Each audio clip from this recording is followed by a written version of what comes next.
until everyone's here. So and system-based strategies that support these women, and also just the cause of women's representation as a whole.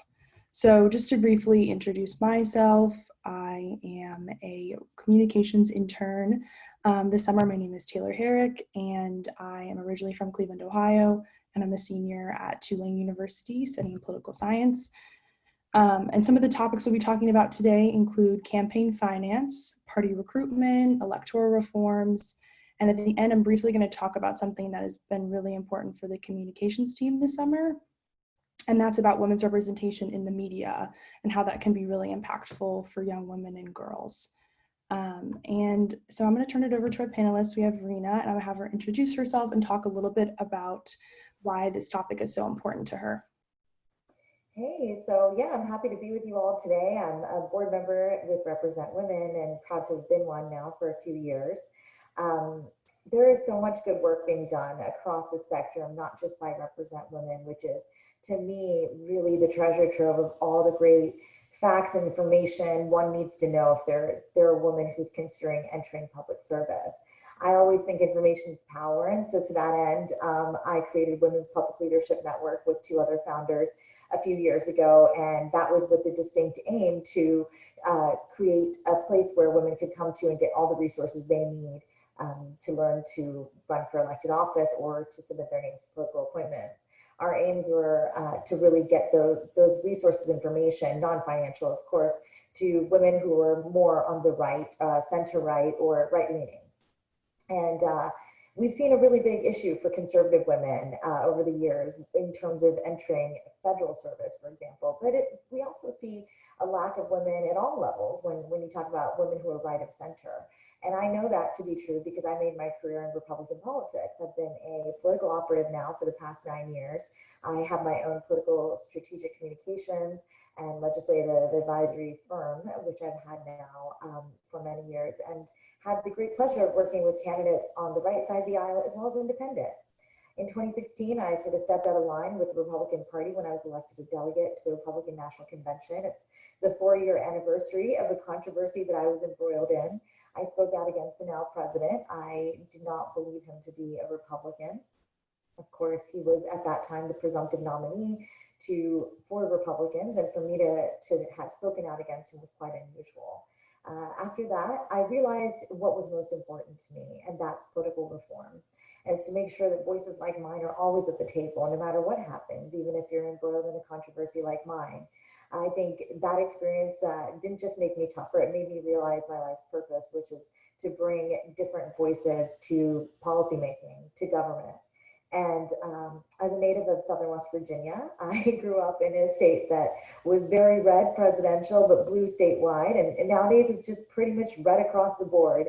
And so I think a lot about women in rural areas and first generation American women as well as those from low income households and those who are part of the BIPOC community. And that is, these are some great questions that we've got for women across the board on how do we make our government more representative? How do we make it a more reflective democracy? Ours is a republic that needs to be more reflective. Our democracy almost demands that. And so that has been my life's work. And I'm fortunate to wear a couple other hats as well. I've been an entrepreneur of many, many years prior to even becoming a Hill staffer. And that it's been a great pleasure as well. And I think it's all because I get to live in this great country and very fortunate to be the daughter of immigrants from Uganda and India. So very happy to be here with you all today. Glad I could share my story with you and excited to answer questions as well as have some conversation. Awesome. Thank you so much. I think this is going to be really insightful. And I know that you talked a little bit about in our PAC conversation about campaign finance and how that can be a really big barrier for women who are interested in being elected for office. So I was wondering if you could talk a little bit more about that and kind of, how campaign finance is really a key for women who are looking to get involved, both to support women who are running for office, but then also if you're a woman who's, I don't really know where to start. I really want to run for office. How do I, get people to fund me and things like that? Yeah, and I think that's, the talk about money and the amount of money it takes to really launch a successful campaign. I myself have worked at the federal level for the longest time now. I've never really been one to work local races. It's just because I've been in the Washington, D.C. area. And so local races, when I was living in Washington, D.C. for many years, only up until a few years ago, was I able to see that this is a one-party rule. The Washington, D.C. City Council is dominated by Democrats, and Republicans have long not had control there. Local elections are important, though. That's really, I think, a lot of where a lot of women could get started. But I hate to say women should get started in one place versus another. And so, my thoughts on money and the influence of money and what women need to win. For me, it's one simple thing. It's that to get access to mentorship is really important, because you can read all you want on the internet. You can join groups such as the ones I'm affiliated with, outside of Represent Women, ones that we're tasked with creating workshops and trainings for women to get ready to run. You can do all that, but it will be some time. So for me, the easiest way to understand what the system was like around me when I wanted to be a delegate to the convention, for example, I just picked a couple people that I knew had been delegates before. And I asked them, what do I need to do?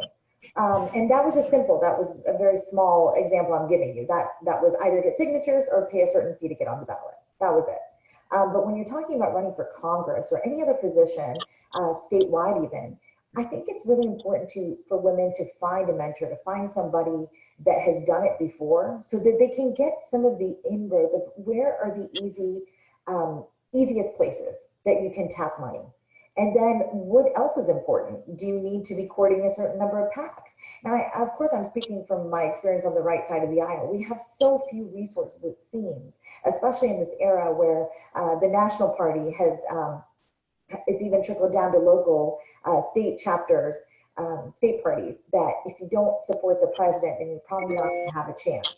And so that's kind of what's out there right now. But prior to this chapter, I would say the barrier has been for women. Sorry, the barrier has been money for women, and that early money. On the left, there's a lot of that, and I know some of my colleagues can talk about that. But on the right, we still struggle to get women out of primaries. So the best and easiest thing I can do to anybody that just what do I do? It seems like I'm gonna have to raise a lot of money. I'm not comfortable asking for money. Find a mentor, find a woman, and there are a lot of organizations through which you can reach out to somebody, even like myself, and I can point you in the right direction. That is really great advice. Thank you. So now we have Jenifer, and I have Jenifer, if you can just introduce yourself a little bit, and then we're also talking right now about campaign finance is a really big barrier for women to get involved. So if you want to talk a little bit about that topic as well. Yes, hello. Hi everyone. I'm Jenifer Rajkumar. I'm the Democratic nominee for State Assembly here in South Queens, and I'm expected to be the first South Asian woman ever elected to a state office in New York.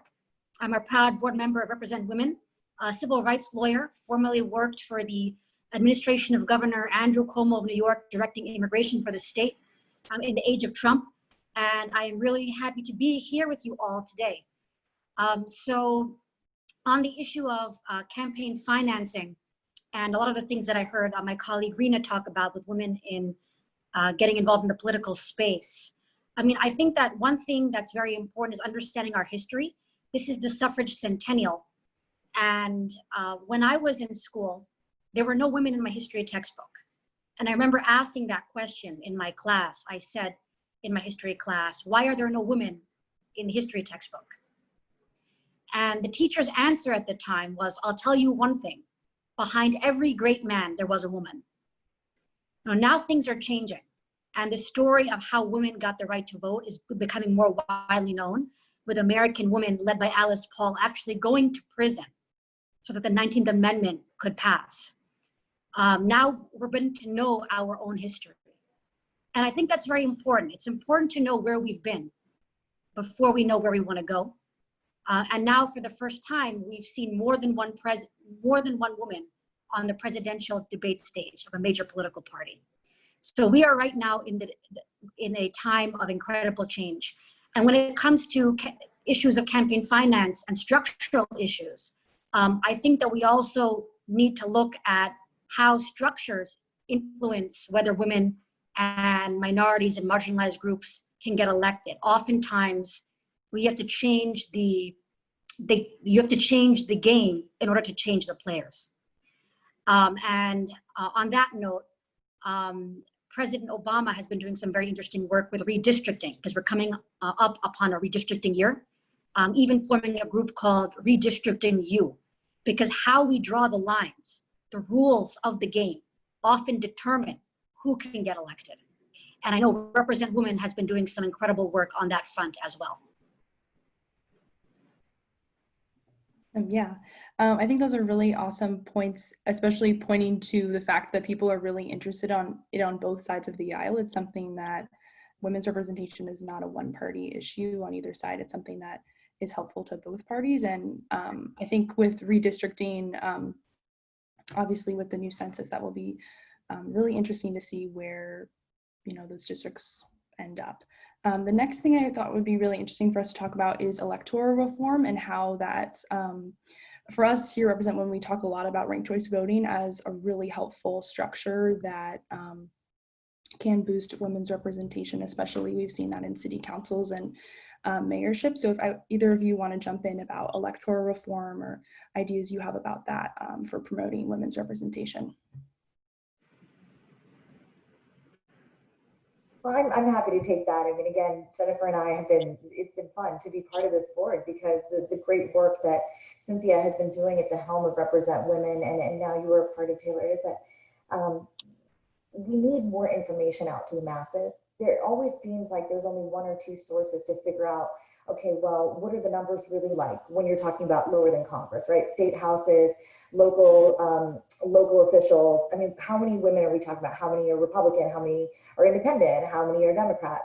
That's the kind of stuff that I would say a woman in my age demographic, in her mid-30s, it's like we know, but we don't know. And that is where I think a great consciousness has been sort of awakened in my peers, a lot of which was really, I think, furthered by the great wave of Democrat women that were elected in 2018 midterms. There was a sense that we've been left out, and maybe it does go back to, and I don't even say maybe, actually, I know it goes back to the fact that you could not see it meant that it might not be attainable for you.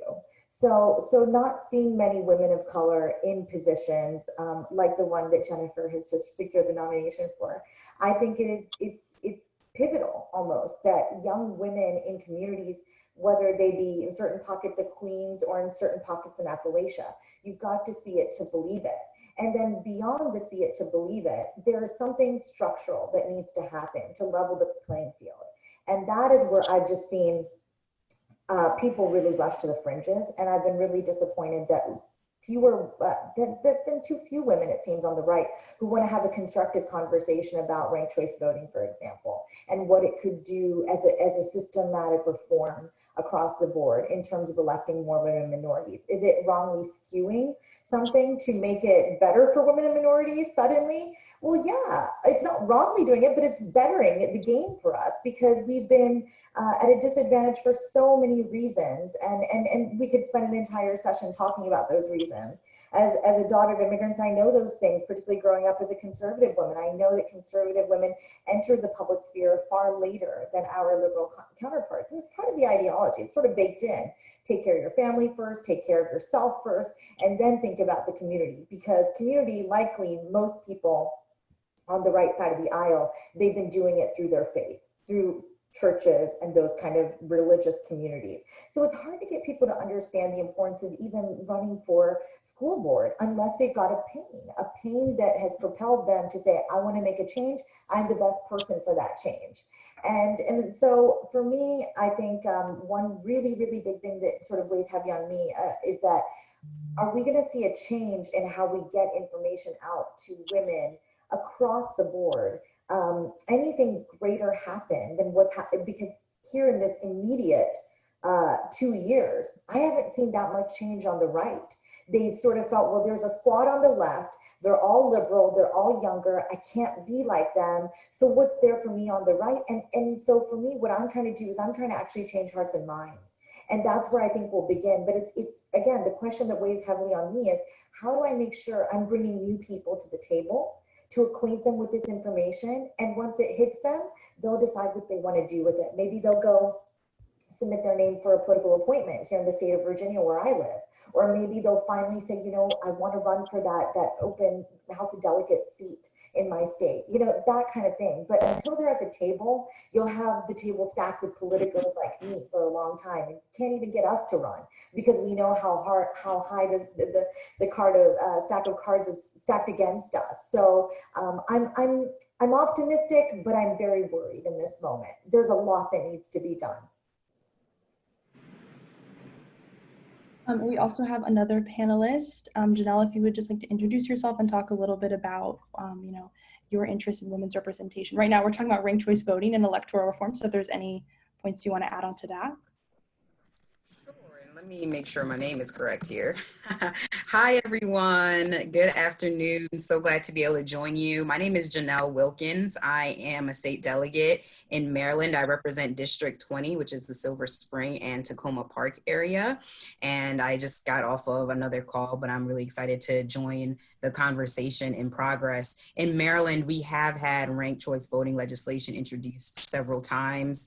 I represent the Montgomery County area, and we have had local legislation that has passed with overwhelming support in our local delegation for Montgomery County, but it has not seen movement in the actual committee of jurisdiction in the State House, unfortunately. And so that's a conversation that we've been having around implementing ranked choice voting in our state. One of the cities that I represent, well, the only city that I represent within my district, Tacoma Park, utilizes ranked choice voting and has seen it done very successfully. So it has been a really great example in our state that we continue to lift up. So looking forward to the conversation, and thank you so much for having me. Yeah, for sure. So if anyone else wants to talk a little bit about ranked choice voting, Jennifer, if you want to jump in, or just about electoral reform in general, I think, you know, the type of voting that ensures a fair election is something that is really important to women, and it's been a barrier outside of ranked choice voting or that kind of talk. Yes. Ranked choice voting is also very interesting because it incentivizes candidates to potentially not be as divisive. And the reason is that in ranked choice voting, if you're a candidate and you don't come in first place and no one has gotten a majority, you want to make sure that you get the votes of the other candidates. And you can't do that if you have run a very divisive campaign attacking other candidates. So what I think is very interesting about ranked choice voting is that it incentivizes candidates to perhaps be more focused on issues and to not run negative campaigns. And you know, I think often about what Bill Clinton once said, which is that politics is organized for two sides to fight. But the truth is, real change happens mostly by getting along. And I think that ranked choice voting has the potential to really allow candidates to focus more on ideas rather than on bringing each other down. Yeah, that's very true. And this kind of goes into our next topic, party recruitment, which I think, as Rina talked about a little bit earlier with the Republican Party, political parties are huge gatekeepers for women that are interested in running for office, whether it's state or local. And I think they can uphold the status quo, and their failure to recruit women is something that is a huge problem. So I think, you know, there's a question about party quotas, proportional leadership in, you know, state legislatures. So if any of you guys have thoughts on how party recruitment has helped you as running for office, or just in your research and experience.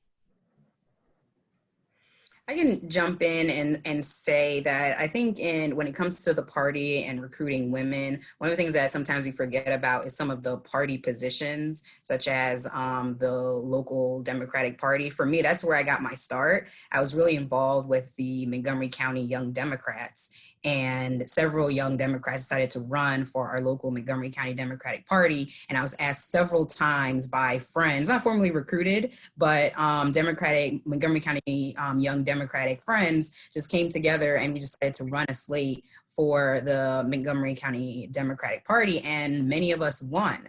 And so that really gave me an opportunity at the party lower level structure to really start organizing, recruiting other women to be involved in the party infrastructure, helping to get out the vote. And so I think it's really important for us to remember the different opportunities at various levels, especially in the party infrastructure. I also think something that has worked very well in Maryland is organizations like Emerge Maryland. I'm a graduate of Emerge Maryland, and I'm sure folks are familiar with Emerge America, which helps to recruit progressive Democratic women and support and train them to run for office. So our party does partner with Emerge Maryland and other organizations in terms of helping to support women to run for office. It's I believe it's specifically progressive Democratic women to run for office.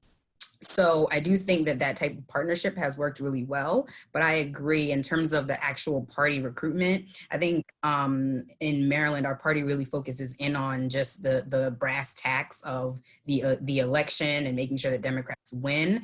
I don't see a lot of recruitment happening in general, and certainly not necessarily other efforts to really reach out to and engage women to run for office. And I see that as my role as someone who is in office to help recruit and support other women to get there as well.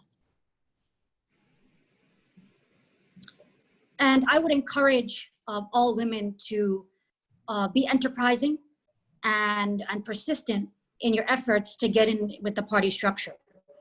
And really try to build alliances wherever you can. Go and seek out the information. Find out what you need to know. I think that it's very important for women to get out there and take risks. Yes, get trained by Emerge America, as my colleague said, get trained by Vote, Run, Lead, all of the women's groups that are training women on how to run a successful campaign. And then build alliances with people who are different from you, whether they're older than you, younger than you, men, other women, really anyone that you can find. Go out and seek that information and take risks. Because traditionally, it is said that women don't take as many risks. Women are not encouraged to be risk takers.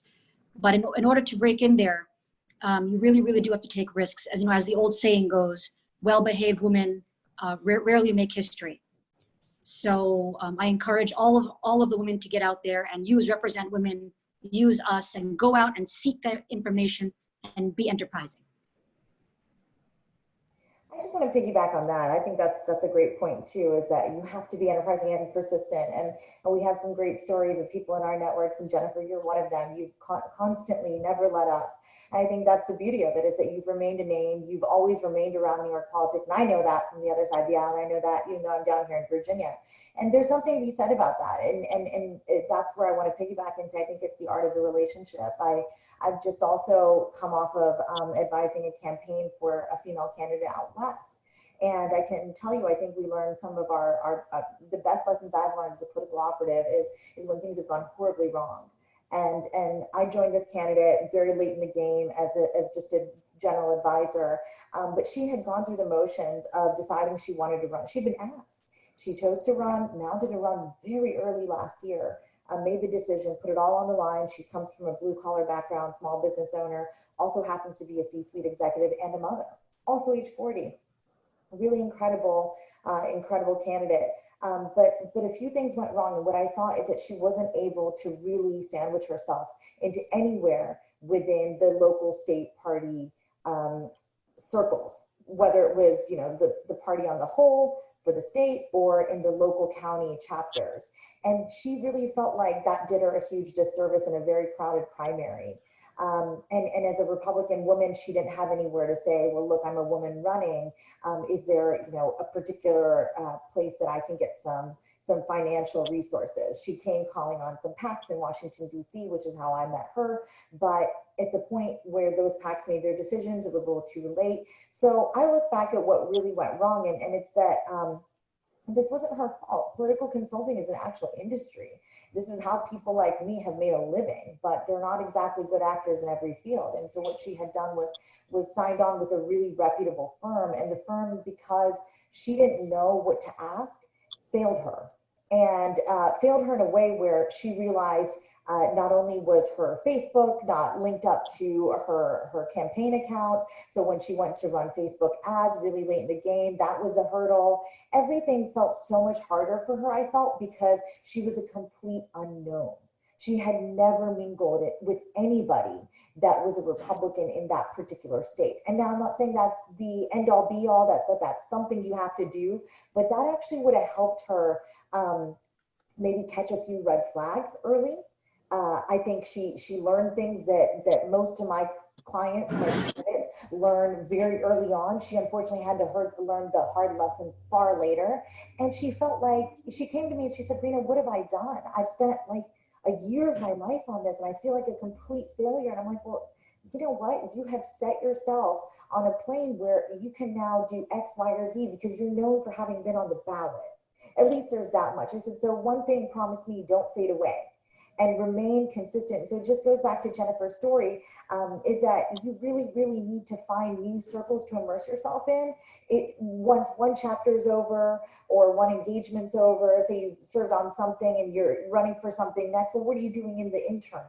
And then also just building relationships across the board, making sure people know your name or saying your name, and they can give you that advice of, hey, you know, get your mailing done from this vendor, or hey, watch out for that vendor. And this is such a, it's just such a cottage industry, as I'm sure these ladies will agree with me, that you've got to have friends and build relationships early. Because any operative will come to you and give you an invoice like I will and say, here's what I did for you. This is how much you owe me. It's a business. That's a business transaction. But for me, the most successful candidate is one that understands that there's power in numbers, and relationship building is something that you must do every day. You've got to wake up with the goal of making new friends in this, whether those friends have dollar signs above their heads or whether they mean something else. You've got to figure out, well, what do all these relationships mean, and group them accordingly. Because you can hire the best firms out there. Nobody can serve you like you can serve yourself when you're the candidate, in my opinion, from the other side. Yeah, and I think that's really great advice with, you know, people that are up and coming. And as you said, they don't have any experience when they're starting out. You know, they didn't come from DC, they're running in, you know, their local community, and organizations like Emerge. And we can link, we're going to be making some action items at the end of this call for you guys if you're interested in supporting some of these causes, or as I said, running yourself. Emerge is a really great organization. The fact that they're linked up with local parties is a great way to make connections. And the same thing with Vote, Run, Lead, or even just getting out and getting your name told to people in your community that may never be engaged in politics until they hear some of your really awesome points and, you know, what's going to make you a candidate that they can really support. So those were all really good points. So another kind of section is, how can us as just people that maybe are not interested in running for office support women candidates? A couple of the points that we've talked about earlier is donating to the campaign, or, you know, even volunteering your time to canvass or to get the candidate's name out there. But is there any other methods that you found particularly helpful from when you've run yourself, for some of your biggest supporters, or any other ideas you have, especially for people like my age or some of the other attendees that are listening that are younger and are wanting to get involved?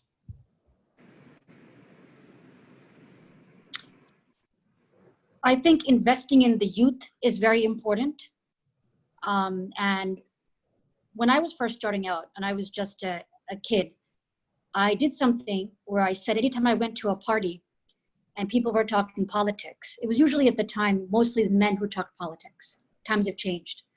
And I told myself, when there's a political discussion, I will go and I will say one political thing, just one, and see what happens.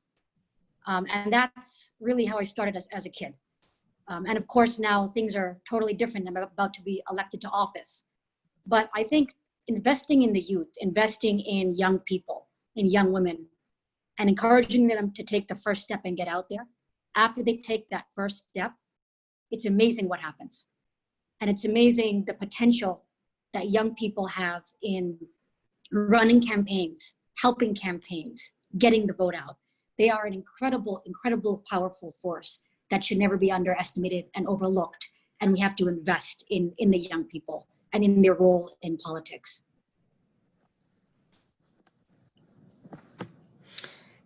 Yes, and I would say I think for supporting women in office, certainly donating anything that you can. I think that is by far the biggest barrier for a lot of women is the daunting nature of having to fundraise.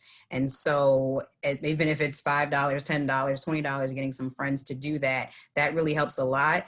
But what has really helped to encourage me and really support me as well is the women that have been my cheerleaders throughout the process of running for office, and whether it's showing up to the events, the virtual and in-person events that I hold, walking in a parade, your time and just your energy, the people who on Twitter just always repost and on Facebook repost and help lift me up in that way. There are so many ways to just lift up and support women who are in office and show them and help to elevate their message and the work that they're doing that would cost you nothing to do except maybe some of your time.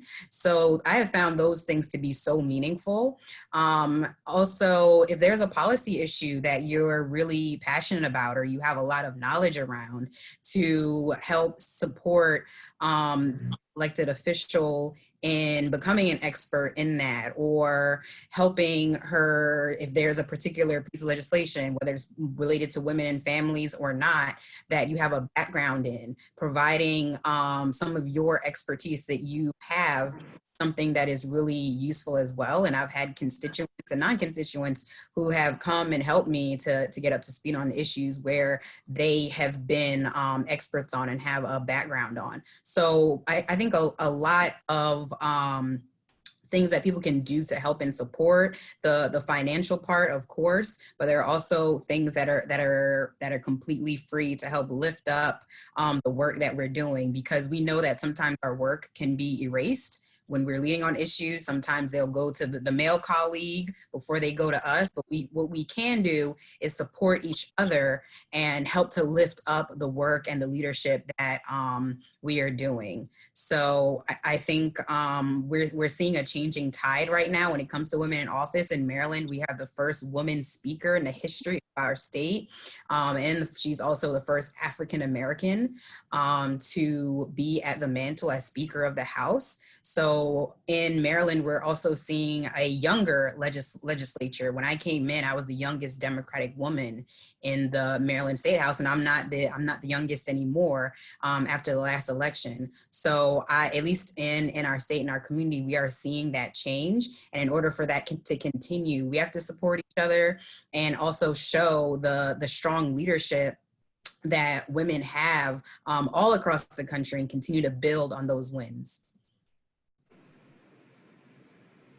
I think those are really great suggestions, and it kind of tapped into something that one of our attendees said: embracing the virtual world for outreach. We are seeing a huge turnout for online events. It's also easier and cheaper in person. I think that definitely goes for those who are running for office right now, you know, when in-person events are not a reality for lots of places. And so tapping into Twitter, Facebook, social media for especially engaging young voters is a really awesome tool. And so Cynthia also commented, I would love to hear your big moonshot reform to how to get more women in office. What do you think about a campaign for gender balanced for federal and state government? So if you guys have any ideas on that, just kind of what's your big idea for if you had to do anything for getting more women in office, what your ideas on that would be?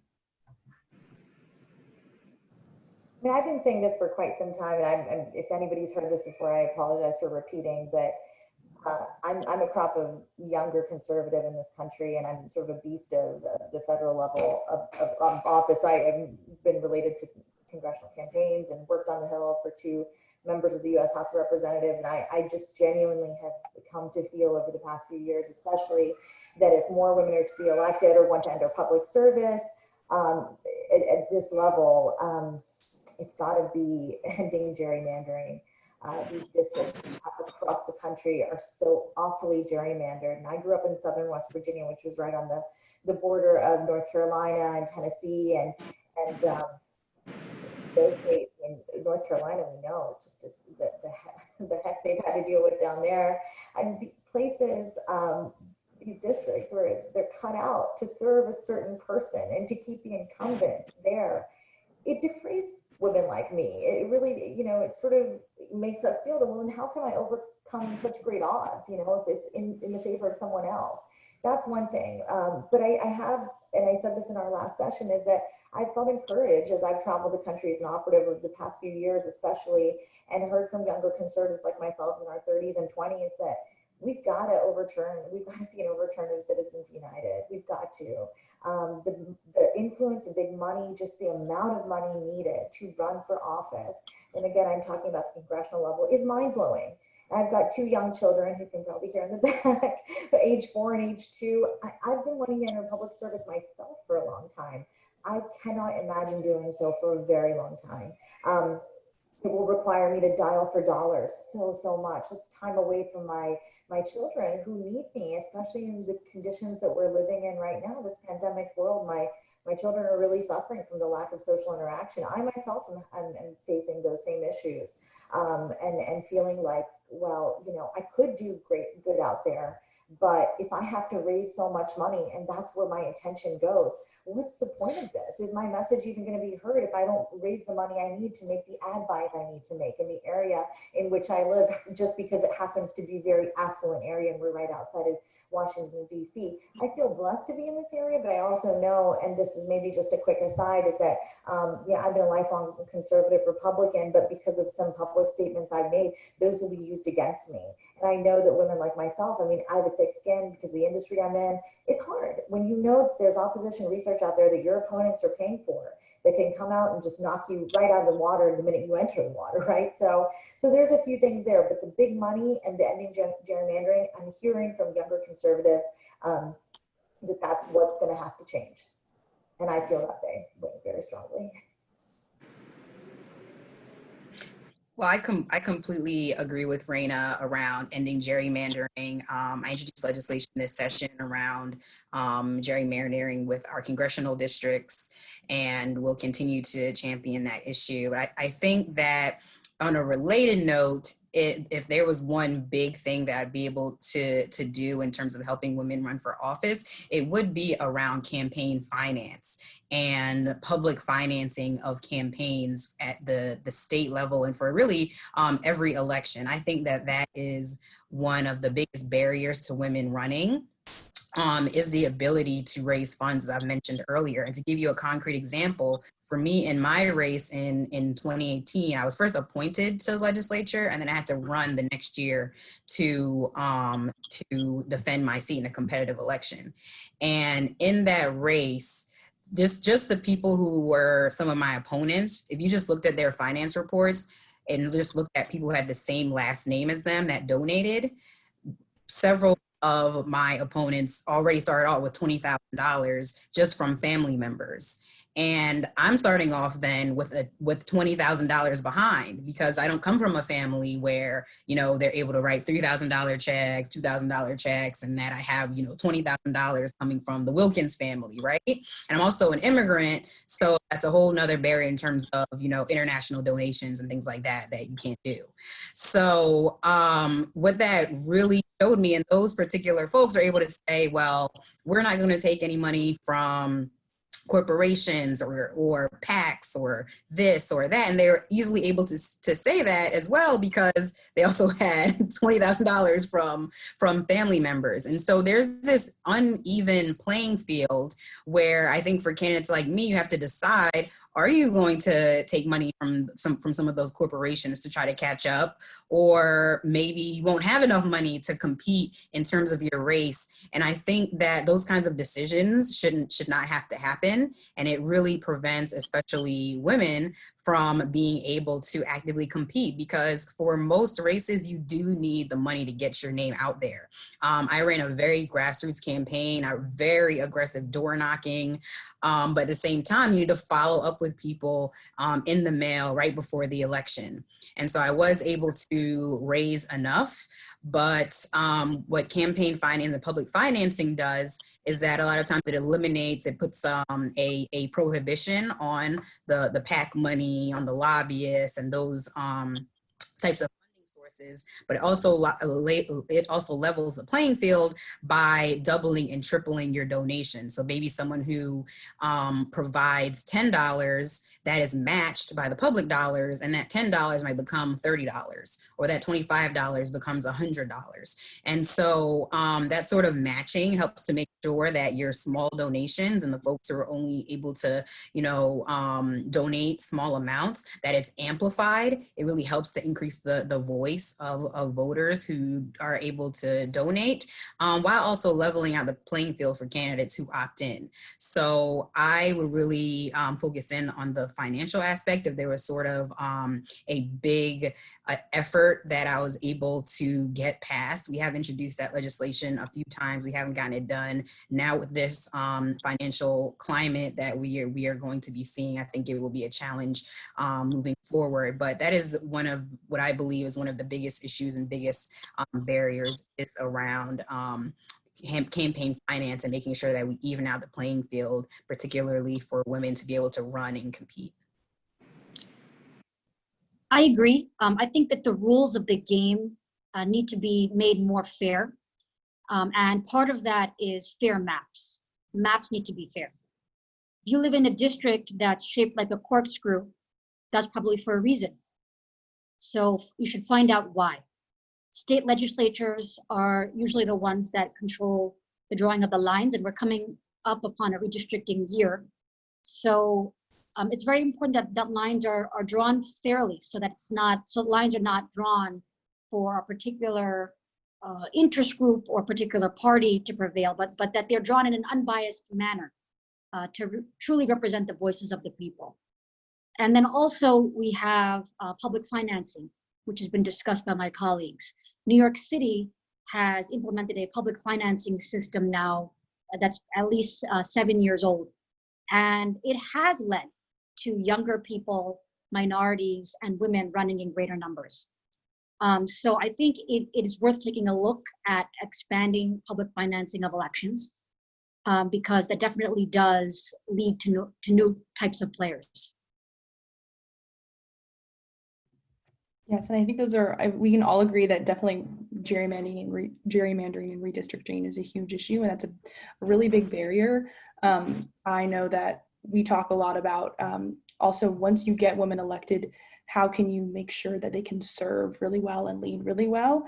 And for example, if you are in a district that stretches along, a pretty arbitrary barrier arbitrary border in your state, and you can't serve your constituents properly because of a long travel time, or you have to kind of put money, you have to kind of start to campaign while you're already in office. Like as soon as you get elected, you have to kind of start campaigning again and raise that money again. Those can all be really big barriers for women, especially when they are parents. So I think a question that something that Cynthia put in here is, I'll include this in the action items as well, but there are a couple of bills that will address both gerrymandering and winner-take-all voting, which is really helpful for ranked choice voting. So that's the Fair Representation Act and the Ranked Choice Voting Act, both in the House.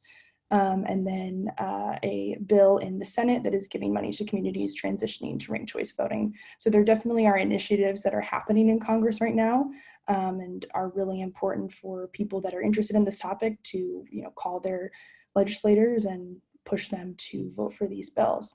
And if you guys are interested in any other information about PACs and ranked choice voting, RepresentWomen just came out with 2 reports this summer talking about both of those topics and diving into how they've been really big barriers for women's representation.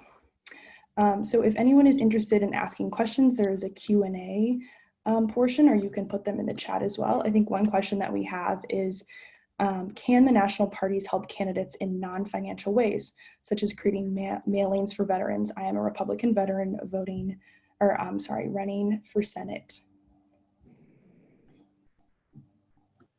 So as far as I know, no, the party officially cannot help in that way. I mean, I don't think there's an official line of, yeah, we will help your campaign, because, say there's another Republican challenger, they'd have to give the same resources, that kind of thing. But there are a number of groups out there and not that many, but a fair number of Republican veterans who are running for offices around the country.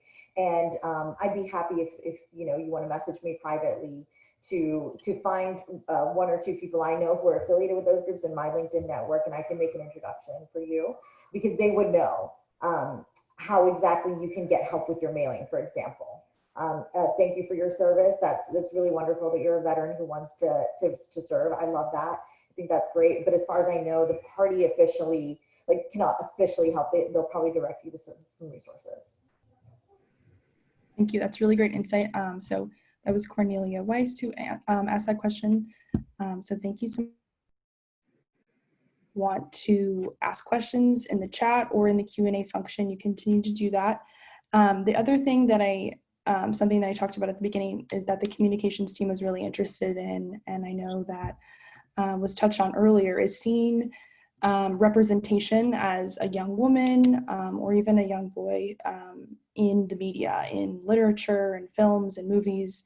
And that's something to consider for younger generations, as it can be really impactful for encouraging kids to, be interested in politics, and then both following politics when they're a young person and potentially running themselves when they're older. Something that we've loved using is the Gina Davis Institute for Gender in the Media.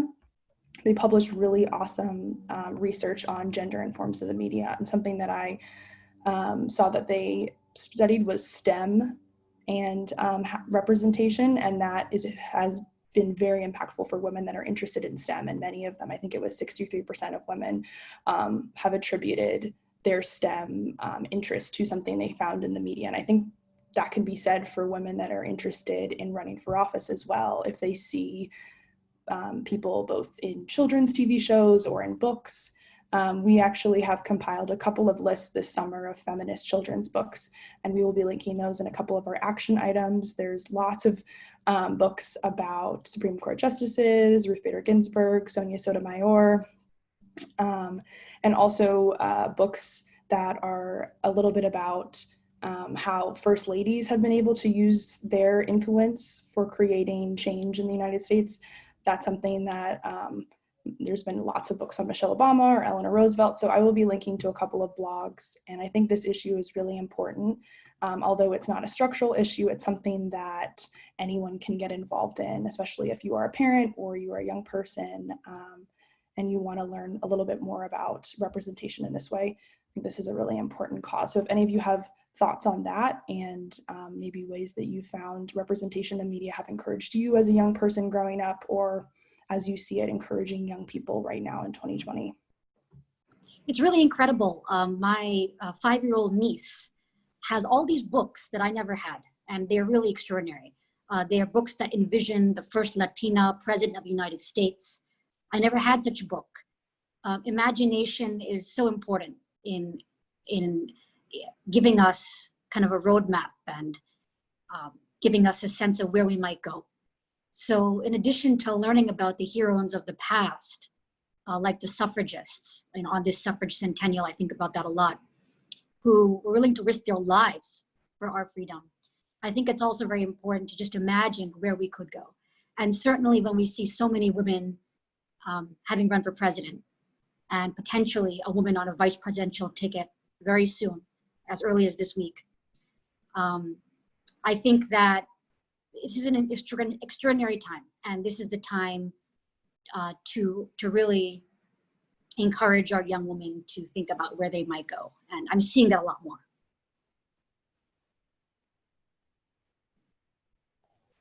So I think I've seen a question here in the chat about Emerge recruiting Democrat women. I just wanted to clarify, as somebody who's been in this space for a long time, that yes, Emerge is credited with getting that huge number of women into the House of Reps, I believe, in 2018, as I mentioned.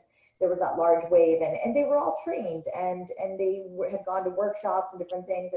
And on the right, we have struggled with that. And that's why I started Women's Public Leadership Network at first, is because I felt that women were leaving the Republican Party in droves or reconsidering their political affiliation. Now, we had that empirical evidence from what happened in 2018. So with my organization, I filed to be a nonprofit because I didn't want women to have to self-identify at the door. I didn't want them to have to tell me whether they're a Democrat, an independent, or Republican. I just wanted them to have the resources, the know-how on what it takes to run. But let me just fast forward and say Women's Public Leadership Network, of which I'm just now a board member emeritus, it's part of a coalition which Represent Women belongs to, and that's called Reflect Us. There are nonpartisan groups out there for women.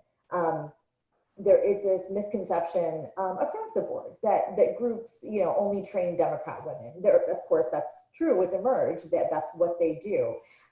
They have a very strong link to Emily's list. I mean, that is no doubt. And the right sort of says, well, we don't want to pick favorites, and we certainly don't want to say a woman deserves to win because of her gender. That's a debate right now that's unfortunately happening in the Republican Party. For me, it's healthy to have debate, but I think we're at a point where so few Republican women are winning at higher levels of government that we're going to be at a disadvantage, at a loss. We're not going to have our thoughts and policy views articulated if we don't get more women elected. And so there has to be a conscious decision made to help Republican women get through their primaries. That's where we're seeing them lose. Because they're not getting that early money. So to anybody that's a right-leaning woman, a Republican woman that's interested and concerned that there aren't great resources out there for her, like there are for our liberal and Democrat peers, I would say approach any of the nonpartisan orgs that are part of the Reflect Us coalition. You could reach out to Cynthia, the founder of Represent Women, myself or Jennifer, who are board members, and we will, number one, I'm sure, take you to mentors. But these other groups that belong to this coalition, such as Higher Heights, which serves Black women, Latinas represent Latina women, and then She Should Run, Vote, Run, Lead. These are all nonpartisan orgs where if you show up, nobody's going to tell you that you don't belong. I've been a part of Vote, Run, Lead's advisory board since its inception. I help out with the programming at least once a year, if not more. And every time I'm part of their programming, I meet women who are right of center who come up to me and say, hey, Rina, it's so wonderful to see a conservative woman of color like yourself, because there's this misconception out there that women of color are of a certain party. And that's not true. Let's not believe anybody's narrative. If you want a seat at the table, you pull your seat right up and you find a woman like me or any of us here today that will help take you to the table. If you can't find your seat to get there, there are groups that are nonpartisan that will not judge you for being a conservative woman. And that's kind of, I realize I got on my soapbox there, but I think it's just really important in this moment. My hat's off to all the liberal women over the years who have always opened doors for me. Conservative women have as well. But I've entered rooms where sometimes I'm the only Republican, and often to this day, I'm still the only conservative woman of color. And I don't feel like I have a target on my back. I talk to everybody about how we just need more women at the table. My unique experiences, my lived experiences are being a daughter of immigrants who grew up in a rural area. I think it's just important that we have open dialogue and we don't stereotype anybody. And I know there are a lot of groups out there working for this very same thing. So it's so nice to see people across the spectrum be part of this today, but I think it's up to all of us to spread this, that all of us can help each other and lift each other despite how we feel about policies. Yeah, and I'll just add that I mentioned Emerge Maryland earlier, and Emerge trains Democratic women, just women who identify as Democrats, period. Not necessarily progressive or not progressive or anything like that. So I want to make sure I clarify that. And as well, to Rina's point, being an Emerge alum, being part of the Democratic structure, I actually think that the number one thing that prepared me to actually run a campaign was working on a local campaign. So to your point, I think that even if there aren't any training programs that serve you and maybe you're a Republican woman, are there Republican campaigns, especially local ones, because they tend to be smaller and you might be able to play a bigger role in it?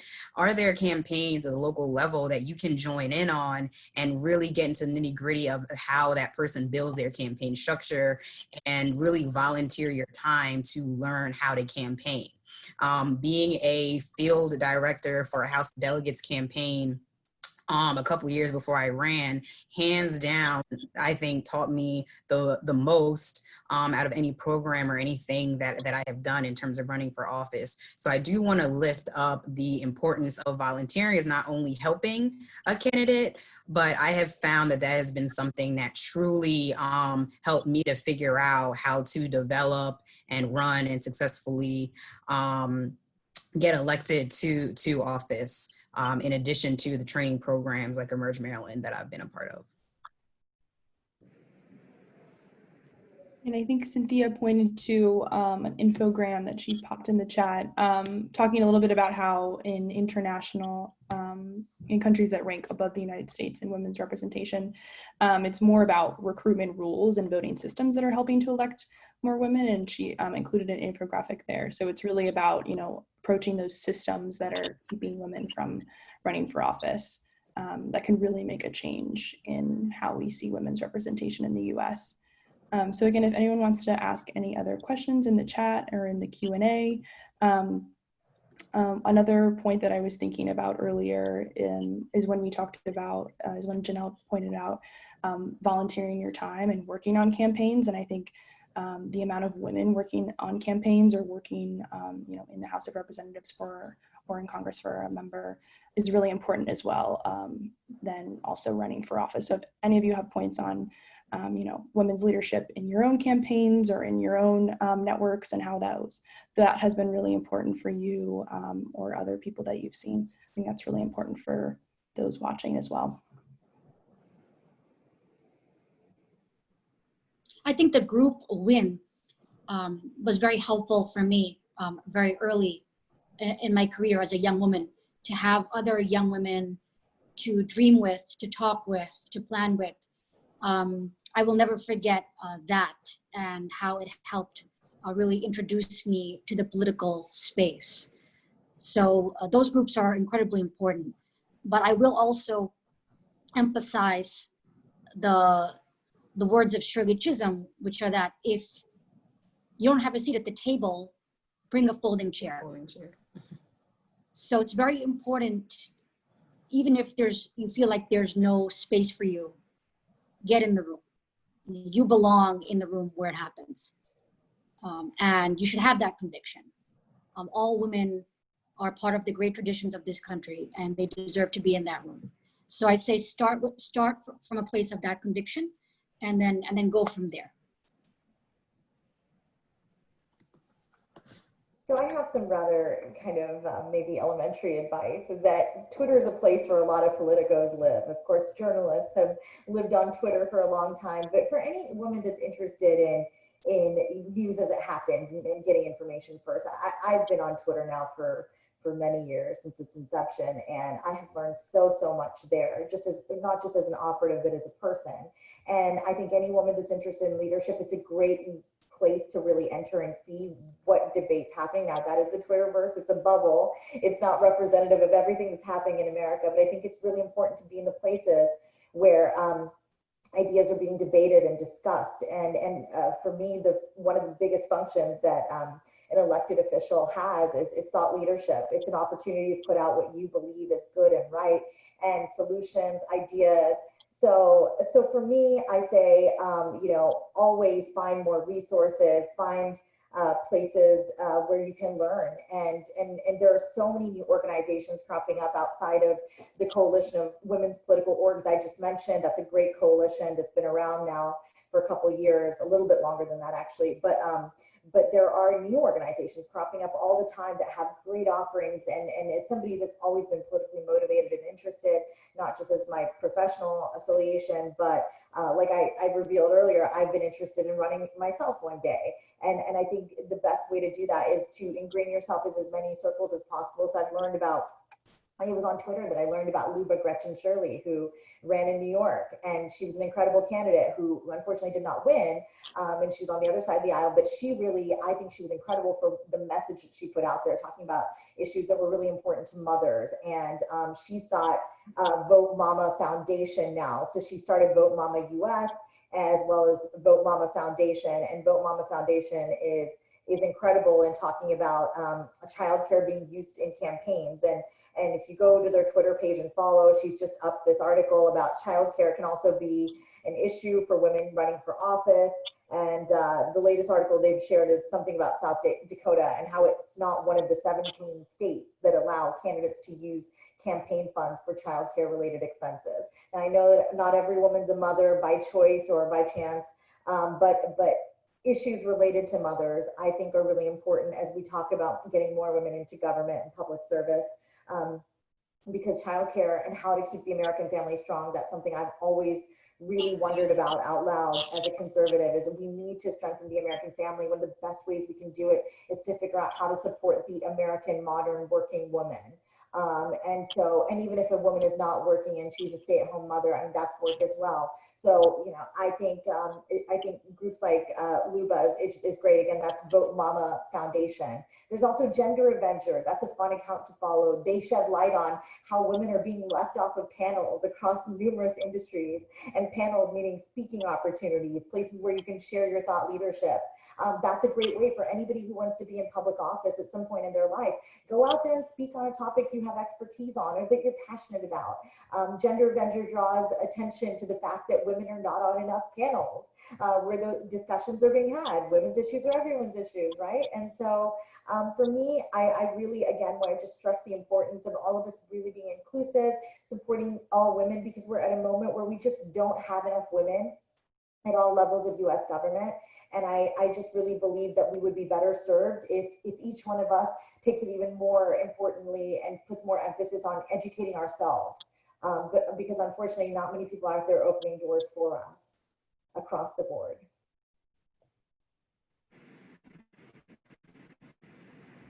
That kind of leads us into another, the last point I wanted to talk about. And as we're having a discussion about, you know, our next vice presidential candidate being a woman, and lots of discussions about a woman's power. And I think the creation of structural reforms does like normalize, you know, a woman's power, and for us as a country to create a political system that elects women equitably.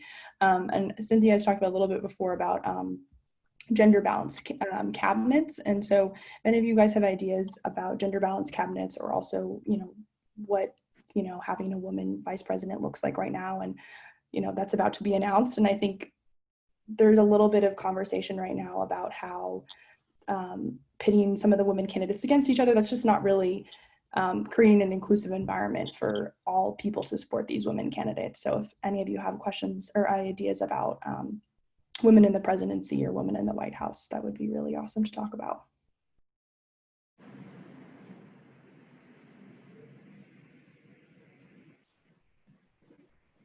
Well, one thing that's come up is the subject of ambition. As Biden chooses his nominee, there have been news reports about how one woman might be too ambitious, or this woman is too driven. And it's good that that is out there now, so we can really confront head on this idea of women potentially being too ambitious. I think that there's a huge ambition gap generally, and that women should be even more ambitious in seeking leadership roles. And I think for the first time, the Democratic Party has a real opportunity to embrace the idea of an ambitious woman. And I think that the country is really hungry for that.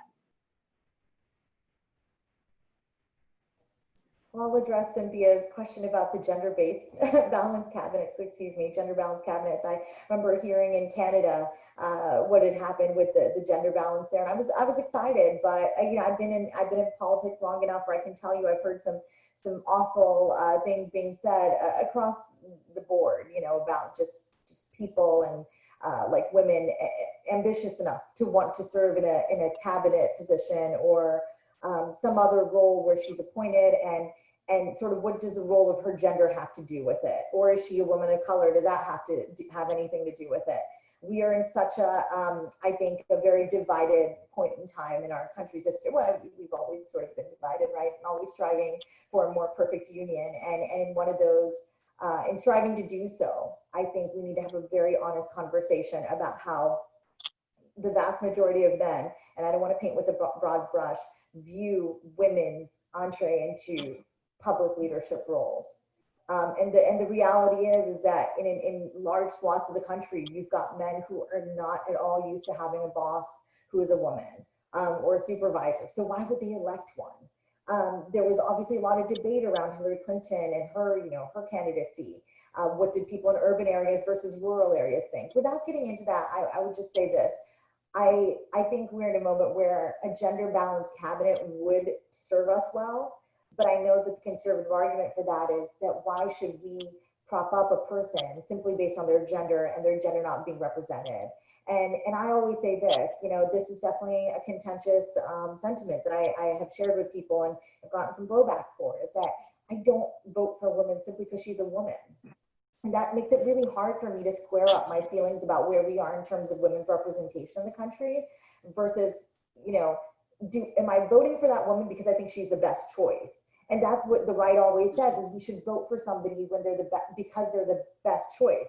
But what we don't realize sometimes in saying that is that there is a deck that is stacked so high against those female and those minority candidates that will they ever see the top of the deck if there is not some kind of mechanism? So either it's got to be something like RCV or quotas. I'm not saying do both, but a lot of conservatives have problems with both. I, for one, do not believe in quotas. I don't know that they'll serve us well. But I also know that we're at a really unique point in time where I'm getting really worried that my views, the things that affect me as a mother, a working mother, now a caretaker of aging parents, my father was disabled before he passed. There was lots of things that fell on me because I'm a woman and I'm the one that earns less in my home, things like that. These are issues that need to be represented at all levels of government. So if there's not a quota to bring women like me in, then how are we really serving our citizenry? So the debate continues. I think it's a fair debate to be had. Let me put it that way. And I'll just wrap by saying I think there's a great deal we can do from our vantage points as citizens. Do we choose to run? That's a great opportunity. But is there a political appointment? I think that's something where we ought to be pulling our sisters across the finish line and saying, maybe if you can cut out a few hours in your week to serve on some sort of board or commission, that would be helpful to our communities. Because right now we have communities suffering across the country, the civil unrest that our country has seen in the past few months. I mean, these are odd, tough, hard times. We've got to get creative in how we really bring more people to the table so that our country can heal. We're in a moment of great sadness and hurt and pain. And there are people that are really being left out. We've got to figure out, and I really believe the power rests with us women because we are pillars in society. And so that's where I really think there's a lot we can do. And I'm looking forward to Biden's pick. I think it's exciting that he has said it will be a woman. And I believe he said it would be a Black woman or a woman of color at least. And if I may just quickly share that I met Val Demings, the Congresswoman from Florida, a few years ago, and I was absolutely touched by her.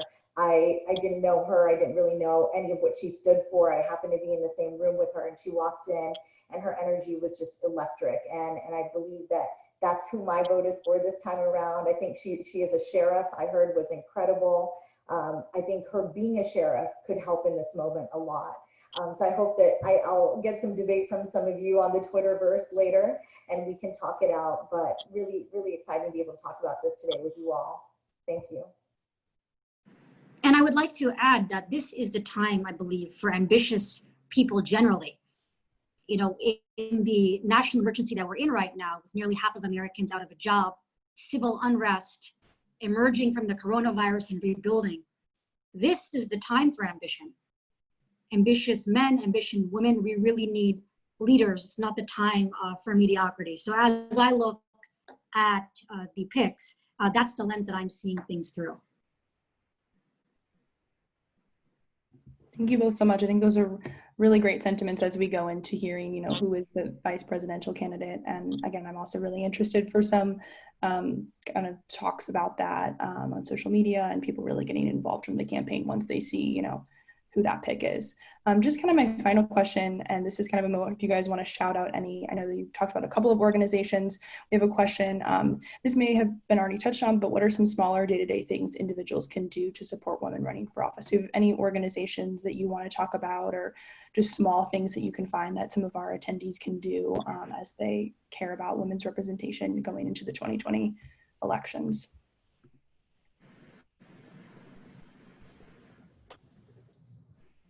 So I've got a couple groups, and one is Rep 19, and Cynthia, I believe that's our friend Maria Stark. I don't know if you know her, but Maria and her incredible group of people over there have assembled a really power panel for this Saturday. So I don't think it's too late to register. It's a half-day conference, sort of just celebrating the centennial of women's suffrage. And so I would say more broadly, that's the best way to really lift up your sisters who want to be in public service and in government, is to just attend all these things, listen for somebody that interests you, follow them on Twitter, DM them, just be like, you really said something that resonated with me, or, hey, I need some help on this, got any advice? To me, politics, government, it's all about forging connection, relationship. Right now, again, because of the moment we're in, we're doing this virtually, right? We can't be next to each other because we really are lacking human connection right now. People want to be heard, and good leaders, lifting up women leaders. It's all about connecting. And so I say, go to every event you can. It's free registration from this Saturday, as far as I understand it. I think there'll even be like a breakout networking session, even though it's virtual. That's one thing. So Rep 19 is one of the groups that I also like as well. And I like all the women's groups, but again, just trying to mention some that I know are sort of newer. The 19th is a resource for women. It's a new media outlet and platform for women's everything, stories, and they've just officially launched just a couple of days ago. So it's called the 19th, and it's a great platform. Their reporting is going to be so serious on all issues that affect all of us, right? So I hope you guys will check those out. And those are the two I just wanted to mention.